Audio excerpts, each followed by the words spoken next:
vou falar sobre tapas ou austeridade, um conceito essencial no yoga, mas basicamente vou fazer um aprofundamento sobre essa ideia em forma de reflexão, né, que por ser longa, devido à complexidade e profundidade do tema, eu vou dividir em duas palestras e hoje é a primeira parte. Então, inicialmente, eu gostaria de destacar que eu não vou fazer uma reflexão exatamente sobre o que se fala hoje, sobre o consumo sustentável, né? Porque se fala em essencial e supérfluo hoje em dia, automaticamente a gente pensa em consumo, né? E essa é uma questão importantíssima que felizmente muita gente boa já está tratando. Então hoje eu não vou abordar essa questão a partir desse tema, mas sim da visão psicológica, que é a visão do yoga. Dentro dessa interpretação que eu costumo usar nas minhas palestras, que é dos comentários aos Yoga Sutras de Patanjali feitos pelo teósofo Rui Mehta. Então, como nós sabemos, a disciplina preliminar do yoga, como já foi apresentada em outras palestras, né, anteriores, a disciplina preliminar do yoga é constituída de austeridade ou tapas, autoestudo e aspiração. Então, hoje, como eu falei, eu vou aprofundar na reflexão sobre tapas ou austeridade. E a abordagem que eu vou dar é essa, feita no comentário do Rui Mehta, que é praticamente a única citação que eu trago nessa palestra de hoje. Então, eu peço licença para vocês para ler esse pequeno comentário do Rui Mehta a esse sutra. Patanjali coloca em primeiro lugar, na disciplina preliminar, tapas, que pode ser traduzido como austeridade, mas que denota de fato uma vida de simplicidade. A austeridade exige que deixemos de lado todas as coisas não essenciais. Há uma dignidade no viver simples que não podemos nunca encontrar na ostentação. Ser simples não é ser descuidado ou destituído de posses. Uma vida de simplicidade é destituída de todos os empecilhos. É uma vida em que necessidades e desejos estão separados. Uma vida de ostentação é baseada na realização de desejos, mas uma vida simples se preocupa com a satisfação de necessidades.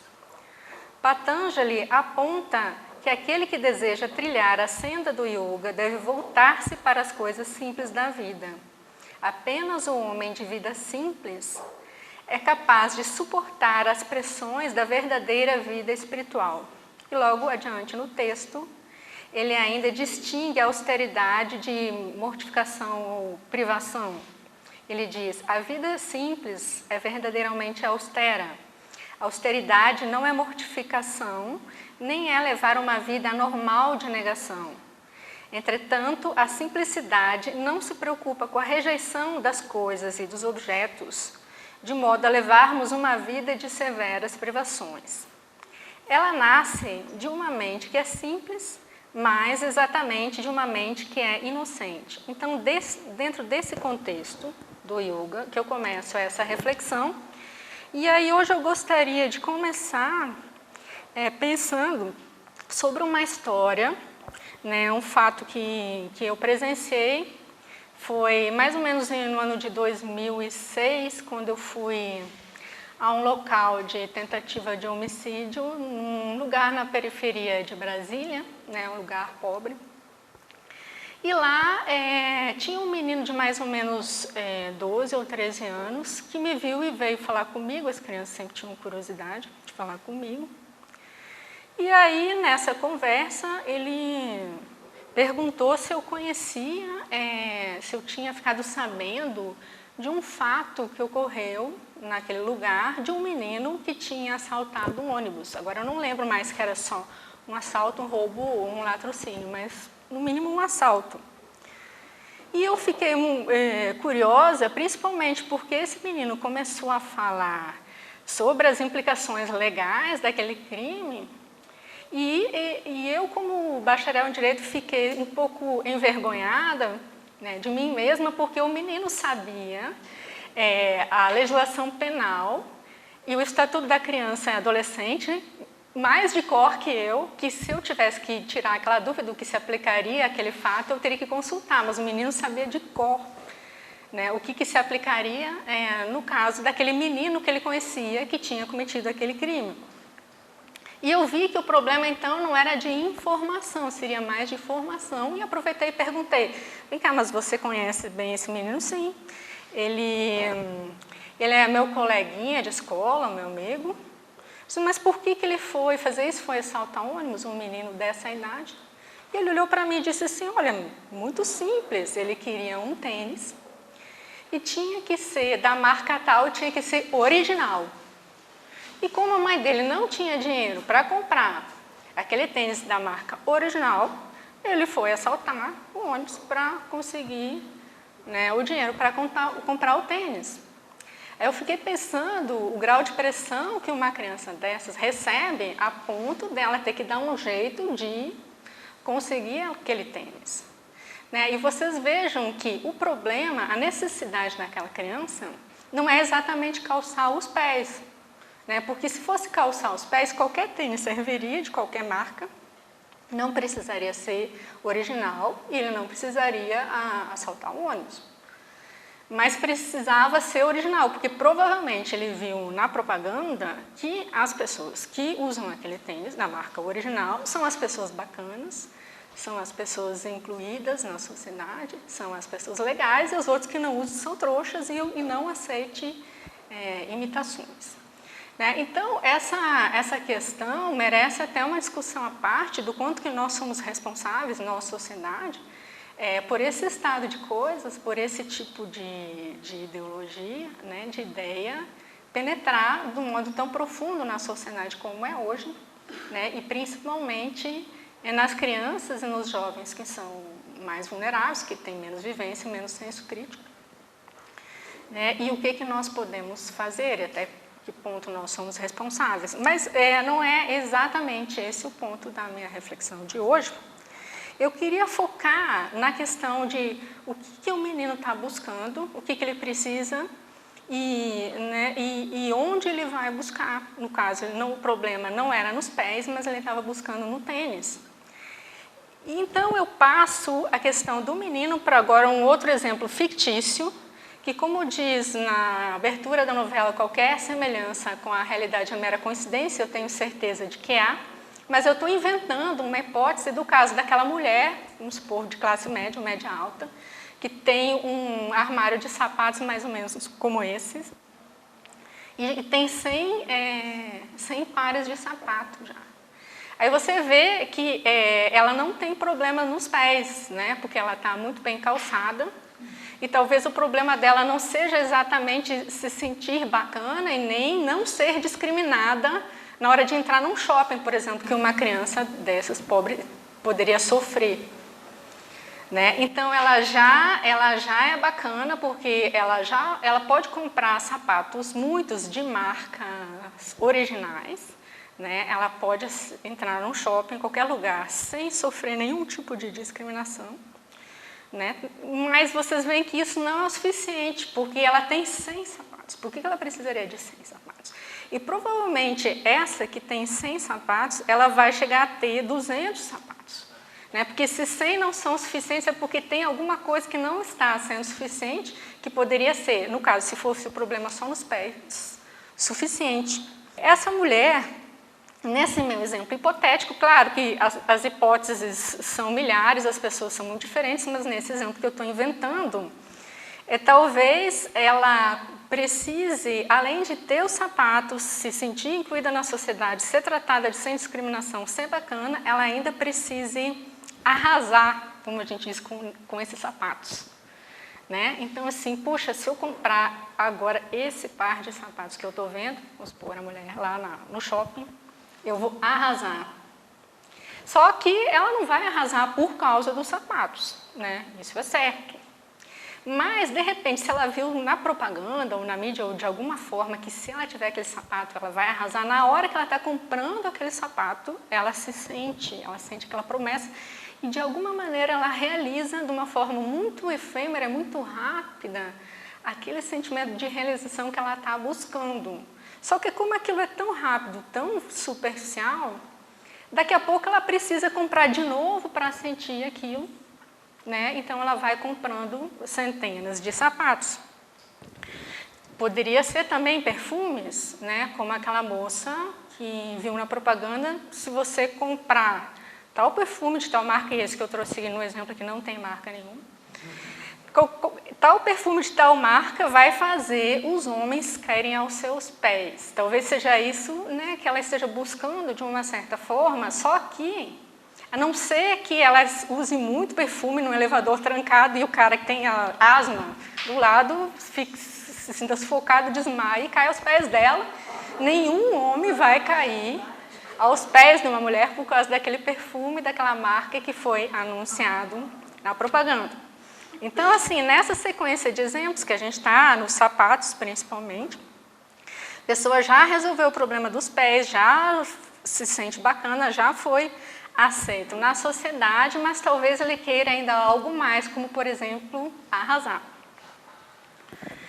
Então, eu vou passar por um outro exemplo de uma outra pessoa que existiu, Elvis Presley. Aí vocês vão me perguntar por que um exemplo tão antigo? Não sei, mas talvez porque outras pessoas já tenham falado sobre esse exemplo, né? E eu me lembrei dele.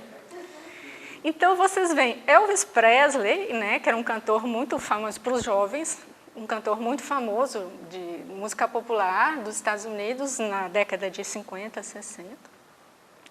Ele tinha todos os sapatos que ele queria, podia ser de qualquer marca, né? Ele era bacana, ele entrava em qualquer lugar sem ser discriminado, né? Ele arrasava, de fato, arrasava muito, e ele tinha as mulheres aos pés dele, de verdade, à disposição.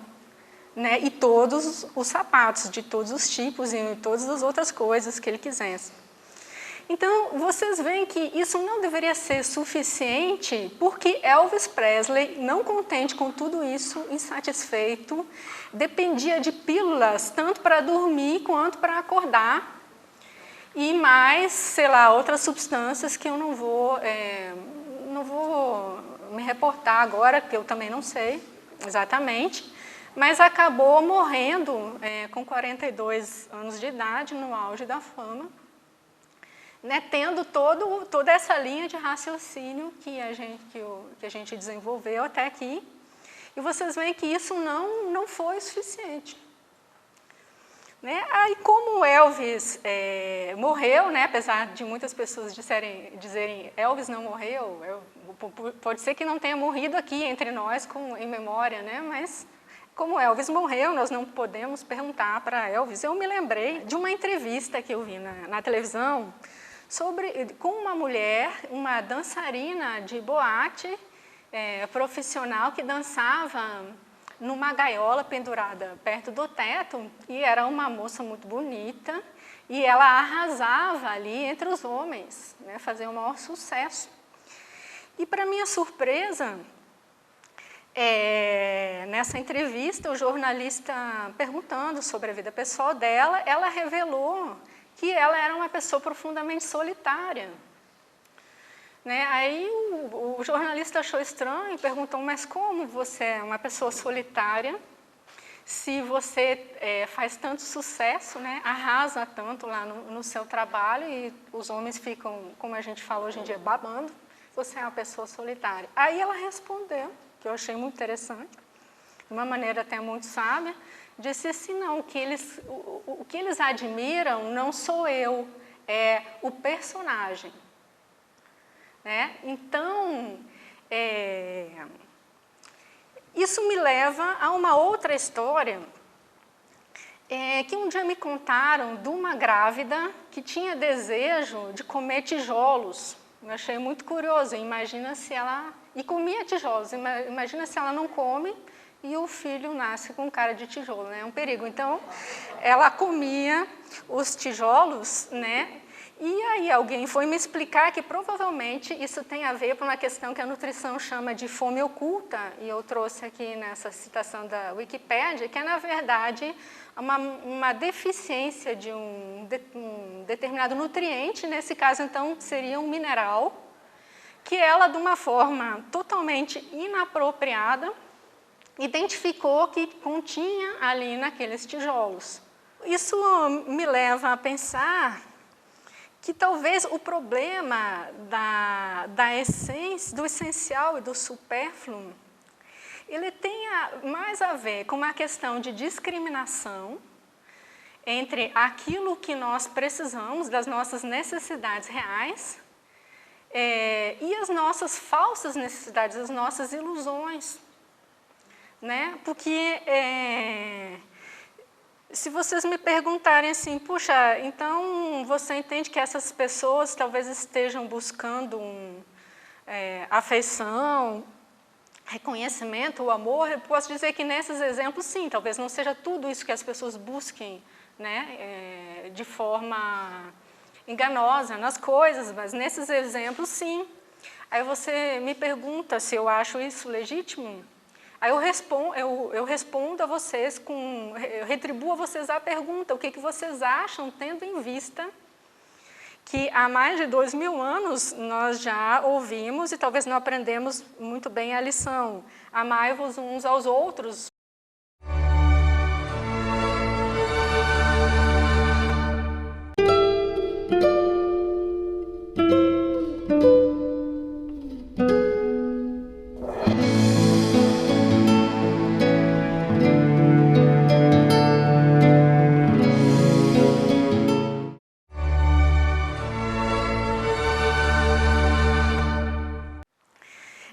Agora, de que forma nós vamos realizar e concretizar isso? Nós vamos concretizar isso comprando coisas e vivendo essa aprovação, essa aceitação, de uma maneira assim tão indireta, fugaz e ilusória, ou de uma maneira mais direta, nós vamos realizar isso comendo tijolos. Então, essa questão da diferenciação entre essencial e supérfluo, ela está associada a essa ideia, assim, no aspecto formal, de fome oculta, de que nós temos necessidades, né, que precisamos saciar e onde elas estão. E essas necessidades podem ser de todos os tipos. As necessidades práticas são resolvidas de uma maneira prática, por exemplo, as necessidades de calçar os sapatos são resolvidas com os sapatos, mas você vê que poucos sapatos podem resolver a questão, não precisa de 100, 200 sapatos para calçar os pés. E tem necessidades psicológicas que que existem e que nós misturamos. E eu gosto muito dos textos de Gurdjieff e de seu escritor, ou seja, a pessoa que escreveu muitas ideias deles, Ouspensky, onde eu vi eu acho que foi no próprio texto de Gurdjieff, essa orientação sobre a prática da autoobservação, de passar o dia se vendo e dizer, e identificar isso é emocional, isso é físico, isso é intelectual, para a gente aprender a distinguir os nossos componentes, entre aspas. Então, essa questão da austeridade, da diferença, da distinção entre o essencial e o supérfluo, naturalmente nós não podemos copiar, nem queremos seguir um modelo impositivo pronto como um enxoval de noivas de alguém que nos diz isso aqui nós podemos comprar, isso aqui nós não precisamos comprar ou devemos jogar fora. Então, essa questão tem uma outra ideia de fundo, que é a capacidade de discernimento, que é, no sentido prático, a observação e a distinção que a gente faz sobre as coisas da vida, sobre os fatos, sobre os nossos problemas. Que aqui eu vou tratar, basicamente, agora, nos próximos minutos, sobre o modo de fazer isso, o modo que nós costumamos fazer e um modo que dá mais resultado, que traz mais soluções. Basicamente, nós podemos resolver as coisas com base na especulação pura, a partir de ideias, conceitos, que de uma certa forma nós abstraímos em algum momento alguma coisa da realidade, mas a partir daí criamos conceitos e sistemas que têm um corpus próprio, por exemplo, a obra de Freud, a obra de Marx, a obra de não sei o que, e a partir dali nós interpretamos toda a nossa realidade, ou nós podemos tentar resolver as coisas com base na nossa observação direta das coisas e dos fatos, que é esse segundo tipo que eu estou colocando aqui, que é o com base na realidade. Então, aqui eu trago essa possibilidade, e como teósofo, a teosofia se baseia no modo mais antigo de ver o mundo, que é tendo o próprio mundo como referência. Eu trago aqui o filósofo Aristóteles, que eu acho ele não o mais importante, mas muito oportuno no mundo de hoje, porque ele trata diretamente da capacidade de observação do mundo da realidade, dos particulares. Ele, ou seja, é um filósofo do discernimento, passou a vida inteira observando coisas e fazendo distinções. Então, você vê, nós podemos tratar de um problema dessas duas maneiras, com base em conceitos ou com base numa observação. E aqui eu vou trazer primeiro um exemplo que não é esse o caso, mas de um problema que pode ser resolvido. Dessas duas formas, como é a questão do determinismo e do livre-arbítrio. Porque a gente tem séculos, né, de história da filosofia, essa questão recorrente, os astrólogos gostam de discutir muito, sobre se o homem, se a vida do homem é predeterminada ou determinada, ou o homem tem livre-arbítrio. Então, nesse aspecto conceitual, você pode opor, justamente, né? Você vê o problema na realidade, você cria, você faz essas abstrações, e você pode opor essas duas ideias, né? E nós podemos ficar discutindo esse problema por séculos, talvez nunca ter essa oposição, né? E nunca ter uma resposta completa, perfeita e acabada sobre se nós somos determinados, nossa vida é determinada ou nós temos livre-arbítrio. Mas existe uma outra possibilidade, que é aquela segunda possibilidade de resolver esse problema com base num modelo de observação direta do mundo, ou tendo o mundo como base, tendo tudo que a gente vê ao nosso redor como base para resolver esse problema. Então, aqui eu trago a classificação de Aristóteles, que, como eu falei, é um filósofo que vai tratar muito das coisas da realidade. Ele distingue os 3 tipos básicos de conhecimento de ciência ou de saber com base nessa observação direta dele do mundo. Ele distingue os 3 tipos de saber ou de conhecimento em função das coisas que existem no mundo, como ele viu e como nós podemos ver, que são o saber teorético, ou ciências teoréticas, que o saber sobre os objetos que existem no mundo, como basicamente na natureza, que o homem pode, no máximo, tomar conhecimento, mas ele não interfere, ele não produz. Não foi ele que fez. Quando nós observamos o cosmos, né, os planetas em suas órbitas, a natureza, o funcionamento da Terra, e, de certa forma, até o homem, porque não somos nós que criamos a nossa vida, a nossa existência como seres biológicos. Nós nascemos, a natureza nos fez nascer e nos fará morrer.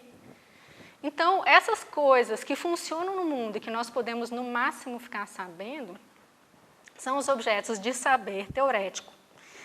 E o segundo, na classificação deles, é o saber prático, e basicamente a ética e a política, que é o saber das coisas que dependem que é basicamente a ação humana. A ação humana é um objeto de saber prático, né, estudado naquela época por ética e política, e o saber poético ou ciências produtivas, que é o saber sobre como produzir coisas, como construir uma casa, como escrever um texto, como plantar e colher, a engenharia, enfim. Então, assim, esses 3 tipos de saber, nós podemos classificar em 2 grandes grupos, que são as coisas que dependem da vontade humana e as coisas que independem da vontade humana.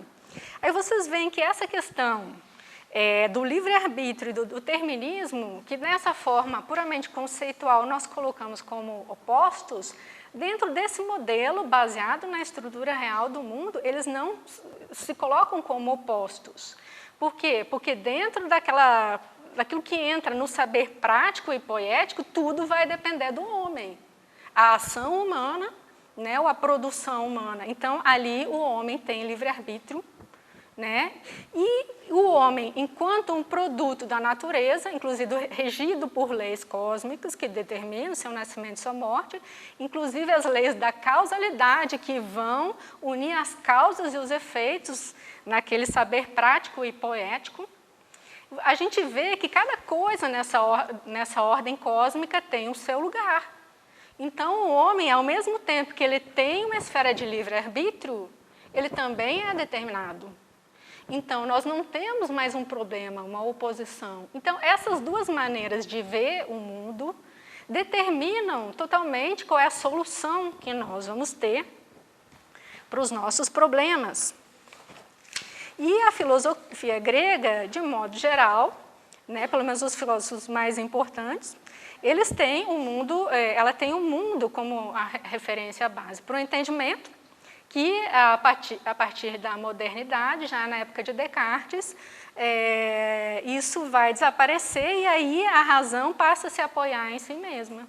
E nós ficamos circulando em torno dos nossos conceitos, dos nossos questionamentos, da nossa produção. Então, como teósofa, eu naturalmente advogo a favor dessa forma de ver o mundo, né, que muitos consideram já ingênua e ultrapassada, como uma possibilidade de poder ver as coisas e ver essas necessidades e fazer essas distinções. Né? E a teosofia, se a gente observar até na própria ordem da doutrina secreta, começa com a cosmogênese, que vai dar uma ideia do que é o cosmos, e depois vai apresentar o homem dentro desse contexto. Mas eu trago essa necessidade de trazer esse olhar antigo, né, para o momento, principalmente essa forma aristotélica de ver todos esses detalhes das coisas particulares, que é um olhar, como a gente vê nas obras de Aristóteles, principalmente categorias e tópicos, um olhar minucioso, sofisticado e rico, que é justamente um contraponto para a nossa forma rápida e superficial de ver o mundo, como nós acostumamos fazer hoje em dia. E eu, felizmente, sou de uma época em que tinha pouco entretenimento, era de uma cidade do interior. E eu, por ter poucas coisas a ver, via, inclusive, as árvores crescendo. Hoje em dia, as pessoas cansam de repetir, puxa, meu filho fez 15 anos, eu nem vi ele crescer. Então, como é que nós vamos fazer a distinção entre o essencial e o supérfluo se nós não temos a capacidade de ver, principalmente ver a nós mesmos e distinguir as nossas necessidades que andam tão misturadas, né, na nossa percepção, né, junto com a quantidade de ilusões. E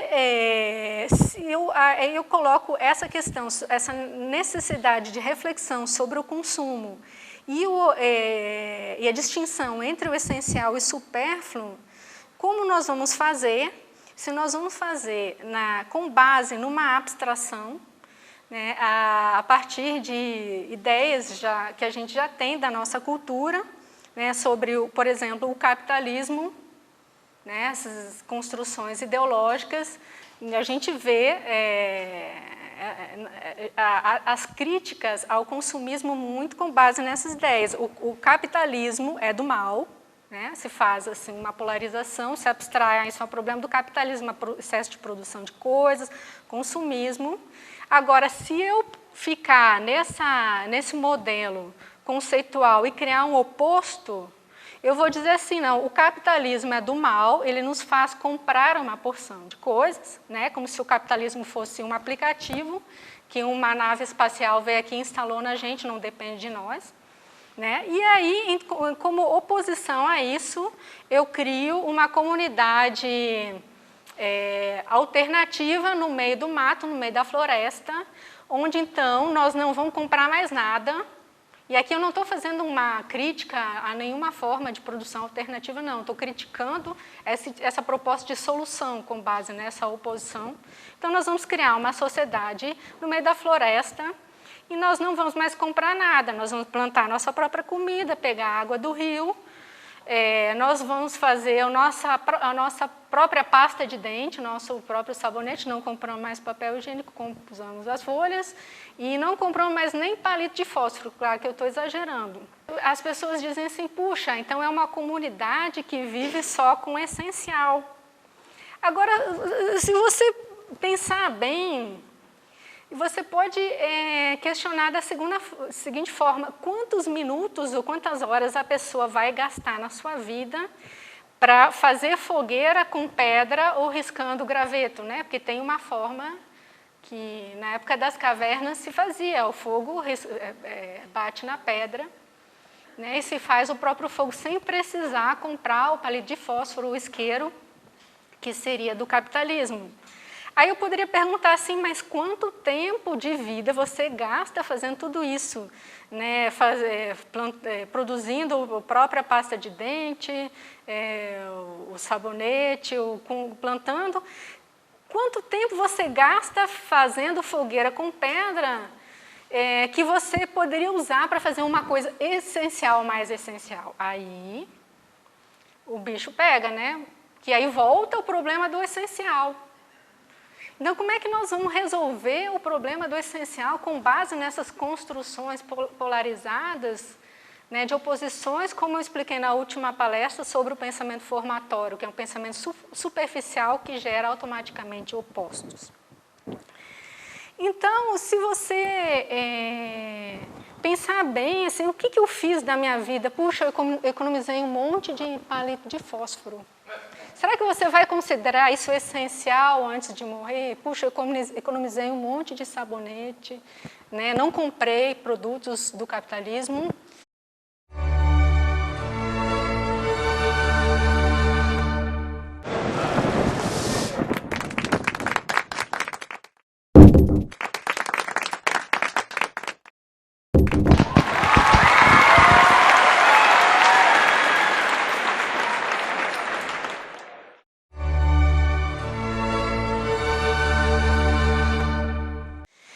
Trago aqui, na verdade, nesse momento, o ponto de partida dessa reflexão, que para mostrar a sua importância eu tive que fazer uma reflexão prévia.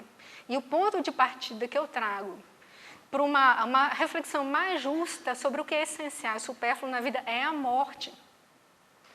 É a morte, porque assim, diante da morte, naturalmente, de forma muito espontânea, as pessoas não vão considerar essa questão assim, do que eu comprei ou do que eu não comprei, se eu era do capitalismo ou não, se economizei o palito de fósforo, se eu construí, eu criei meu próprio shampoo. Mas agora, por que a morte traz esse poder de discernimento? O nosso amigo Ricardo Lindemann, aqui da Sociedade Teosófica, tem uma metáfora muito interessante para explicar a morte, que a morte seria como um sol que faz evaporar a água que está na terra, tirando só seu aspecto puro e deixando as impurezas aqui.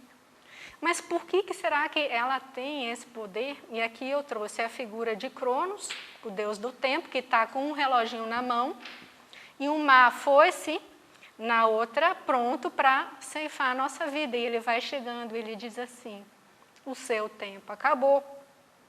E o que você fez? Então, vocês entendem que nessa ideia está presente aquilo que eu falei sobre o saber teorético e o saber prático e poético, porque ele diz assim, o seu tempo acabou, ou seja, você é uma criatura finita, você foi criado pela natureza, mas você fez algumas coisas. Então, o que você fez? Existe um espaço para aquilo que é simplesmente da natureza, aquilo que é o determinado e o livre-arbítrio. Né? Então, chega o momento determinado, ele vai responder pelo seu livre-arbítrio, é que as duas coisas encaixam. Então, eu só posso concluir que o que a própria morte tem a ver com essa ideia de entendimento da vida, com base na realidade do mundo, é que essa filosofia com base no entendimento do mundo, ela vai nos alertando, ela nos diz que nós somos isso, criatura e criadores, e se nós olharmos para o céu e vermos o tamanho do universo, ver à noite o tamanho do cosmos, qual é, não digo pela importância, mas qual é a quantidade de coisas que existem no universo de saber teorético e as outras, pelo tamanho do céu, do cosmos, você vai ver que o de saber teorético é muito maior. Que o tamanho do universo é muito maior do que o nosso espaço de criação aqui. Então, tudo aquilo que essa filosofia vai nos dizendo, vai nos alertando, a morte chega para mostrar que é a realidade. Né? E esse tipo de reflexão sobre a morte, a partir dessa ideia, dessa imagem que eu trouxe no início, que é o quadro de Madalena e a Chama, de Georges de Latour, que a gente vê muito na antiguidade, esse tipo de pintura, provavelmente as pessoas tinham esse tipo de reflexão. A gente, a princípio, acha isso estranho, né? Assim, macabro, assustador, mas a gente pode ver quanto que isso é saudável, porque na medida em que a gente reflete sobre esses assuntos e ainda tem um tempo de vida pela frente, a gente pode organizar a nossa vida a partir desse referencial, coisa que quando a morte chegar perto, para se mostrar como uma realidade se impondo e nos mostrar a nossa situação de criatura, talvez aqui o tempo seja muito pouco para fazer alguma coisa, para mudar alguma coisa. Né? Às vezes as pessoas têm oportunidades de passar por experiências de quase morte, depois voltar. Algumas reconstroem a sua vida, outras nem tanto, porque eu já fiquei sabendo de casos de pessoas que quase morreram, passaram um tempo no hospital, enquanto elas estavam sentindo dor ou fracas, combalidas, né? Ficaram boazinhas, quase santas, mas depois que recuperaram a sua força, voltou todo aquele grau de ilusão, como era antes. Mas se nós temos essa capacidade de refletir, nos colocar nessa posição, diante da morte, de ter esse discernimento, nós ainda podemos fazer alguma coisa. Então, eu trouxe aqui um exemplo de um livro que foi escrito nos Estados Unidos em 2012 por uma enfermeira especializada em cuidar de pacientes terminais. E ela resume as 5 coisas que as pessoas destacam como maior causa de arrependimento de suas vidas, né? Os pacientes terminais sabem que vão morrer em breve. E, em primeiro lugar, claro que isso é um resumo, uma média, porque essa reflexão é individual. E, em primeiro lugar, eles dizem: eu gostaria de ter tido coragem de viver uma vida fiel a mim mesmo, não a vida que os outros esperavam de mim. Em segundo lugar, eu gostaria de não ter trabalhado tanto. 3, eu gostaria de ter tido coragem de expressar meus sentimentos. 4, eu gostaria de ter mantido contato com os meus amigos. 5, eu gostaria de ter me permitido ser mais feliz. Aí vocês vejam que nesse resumo, a gente não encontra nada assim que dê para encaixar essa discussão, como eu coloquei polarizada, das coisas que eu comprei. Puxa, eu comprei aquela bolsa da marca tal, ou aquele sapato. A pessoa assim, vai morrer daqui a uma semana. Puxa, eu comprei. Foi bom, né? Ou então assim, puxa, eu não comprei. Eu realmente não consumi nada do capitalismo e economizei palitos de fósforos e outras coisas. Eu fui do bem. Então, assim, esse tipo de questão assim, sobre o consumo não vai aparecer ali. Eu duvido que apareceria num momento meu, perto da minha morte, ou de vocês. Aí vocês veem assim, o poder que tem, né, essa presença, esse fato, né, da morte, que eu duvido que alguém tenha coragem de dizer um dia que a morte é uma construção da racionalidade burguesa que foi inventada para oprimir as classes dominadas. tem esse tipo de construção, né, que é muito presente nesses modelos relativistas, né, que se baseiam em conceitos. Não, tudo é uma construção, e é importante discutir quem vai ser o dono da construção, do dono do conceito. Só que quando a gente está dentro dessa reflexão teosófica, que abrange as realidades do mundo, a gente vê que existem mais problemas, mais questões, mais mistérios entre o céu e a terra do que a luta de classes. E eu não estou dizendo que não exista e que não seja importante, ou seja, mas assim, a nossa filosofia não pode se resumir a isso. Ela tem que abranger questões mais existenciais, que a gente vai ter que admitir que os fatos existem, né, e que a natureza existe, é uma realidade, né, e diante da morte ninguém tem argumentos.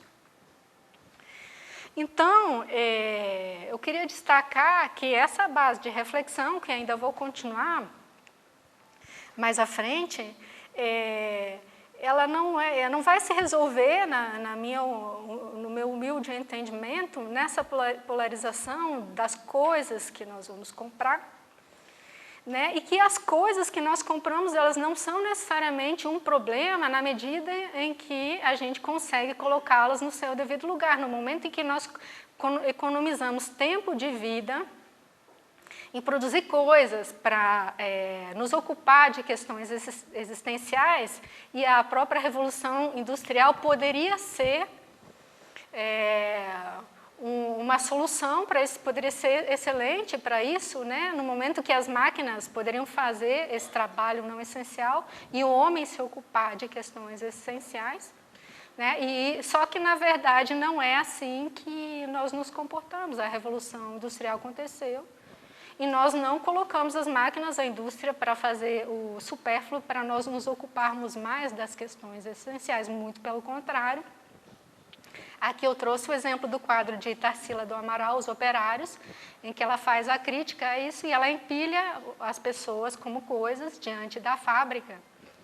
E assim nós nos tornamos escravos dessa produção e nós atualmente somos mais consumidos do que consumidores, no momento que essas coisas nos tomam a ponto de nos forçar a comprar uma determinada coisa que nós acreditamos que não conseguimos viver sem ela. E aí eu concluo essa parte dizendo que o que nos falta mais não uma prescrição a ser seguida, mas um entendimento e uma capacidade de distinguir.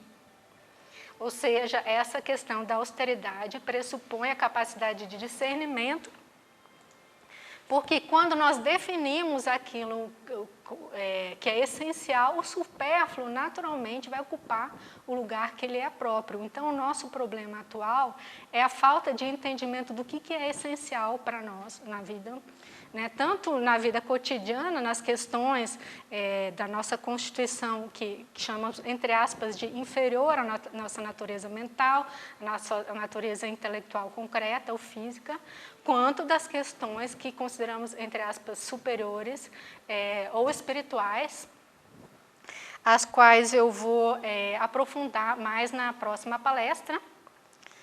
E aqui eu queria terminar, então, dizendo que a reflexão sobre a morte e o pensamento com base no mundo, na realidade, tem esse poder de enfraquecer as ilusões humanas, essa produção egóica, mental, ilusória, que nos impede de ver as coisas de maneira simples, como nós vemos, né, quando temos apenas um mês de vida ou uma semana, do que nós realmente precisamos, do que realmente importa.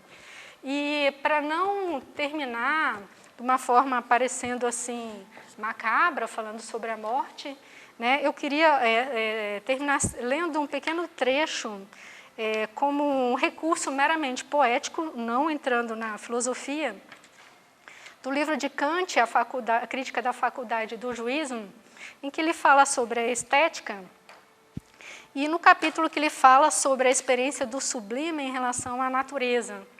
Então, eu peço licença e vou ler um pequeno trecho. Rochedos audazes, sobressaindo-se, por assim dizer, ameaçadores, nuvens carregadas acumulando-se no céu, avançando com relâmpagos e estampidos, vulcões em sua inteira força destruidora, furacões com a devastação deixada para trás, o ilimitado oceano revolto, uma alta queda d'água de um rio poderoso, etc., tornam a nossa capacidade de resistência de uma pequenez insignificante em comparação com o seu poder. Mas o seu espetáculo só se torna tanto mais atraente quanto mais terrível ele é, contanto que somente nos encontremos em segurança, e de bom grado denominamos esses objetos sublimes, porque eles elevam a fortaleza da alma acima de seu nível médio e permitem descobrir em nós uma faculdade de resistência de espécie totalmente diversa, a qual nos encoraja a medir-nos com a aparente onipotência da natureza. Então, ele contrapõe aqui o homem, né, com seu pequenino, insignificante tamanho diante das forças da natureza, do tamanho do cosmos, que por um lado pode parecer assustadora, mas por outro lado é tão atraente, né? E da mesma forma que eu trago aqui essa reflexão sobre a morte, que ao mesmo tempo que ela mostra a nossa natureza temporária, aquilo que é tão efêmero, mas diante daquela grandeza, da onipotência da natureza que pode até nos tirar a vida, ela nos leva a uma reflexão para aquilo que é infinito em contraposição àquilo que é finito, para aquilo que é eterno em contraposição àquilo que é temporário, e aí nos permite uma reflexão sobre o eterno e sobre a natureza espiritual, que subjaz a todo esse caráter efêmero da matéria, esse caráter efêmero e transitório. E esse vai ser o tema que eu vou aprofundar melhor na segunda parte dessa reflexão, né? E já deixo aqui como gancho uma frase que foi dita pela Madame Blavatsky, agora eu não consegui lembrar exatamente de qual texto foi citado, mas perguntaram para ela por que o homem estava sempre insatisfeito. E ela respondeu: porque a alma tem sede do infinito. Muito obrigada pela participação, até a próxima.